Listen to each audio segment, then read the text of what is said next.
जय जिनेन्द्र बंधुओं, लीजिए आपके सामने प्रस्तुत है एक और संस्मरण जो आरिका शिरोमणि गुरुमा विज्ञानमती माता जी के जीवन दर्शन को दर्शाता है। ये संस्मरण हम आरिका आदित्यमती माता जी द्वारा रचित नाव के खिवैया नामक पुस्तक से ले रहे हैं। इस संस्मरण का नाम है त्रियंच पर्याय को याद करो। त्रियंच पर्याय को याद करो। बात उस समय की है जब गिरनार जी की यात्रा का अंतिम पड़ाव पूरा करके संघ सहित पूज्य गुरुमा श्री बागड़ प्रांत की तरफ आ रही थी।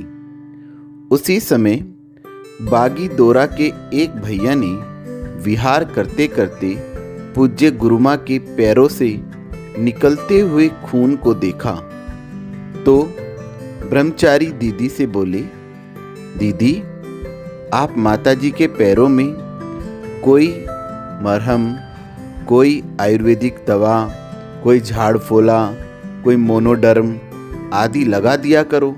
देखो तो कितनी तकलीफ हो रही है, चला ही नहीं जा रहा, फिर भी निशंक चली जा रही है। दीदी सुनकर वेदना से भर गई और अपनी बहुत ही भरे मन से बोली, भैया माताजी कुछ नहीं लगवाती हैं, वे तो मात्र सूखा बांस घिसकर लगवाती हैं। वो भी अब विहार रुकने वाला है सो वो भी मना कर दिया है। यह सारी बात गुरुमा भी सुन रही थी और बोली, अरे भैया ये बहनें तो सभी कुछ करने को तैयार रहती हैं, पर थोड़ा विचार करो, जब हम त्रियंच बनी थी तो किसने दवा लगाई थी, किसने सहानुभूति दी थी, कितने कैसे घाव बने थे, ठंड से हमें किसने बचाया था। उस समय तो पराधीन थे, पराधीनता में तो सभी कुछ सहन किया और अभी तो स्वकल्याण के लिए करना है। उसी के लिए कह रही हूँ, तुम्हें भी करना चाहिए।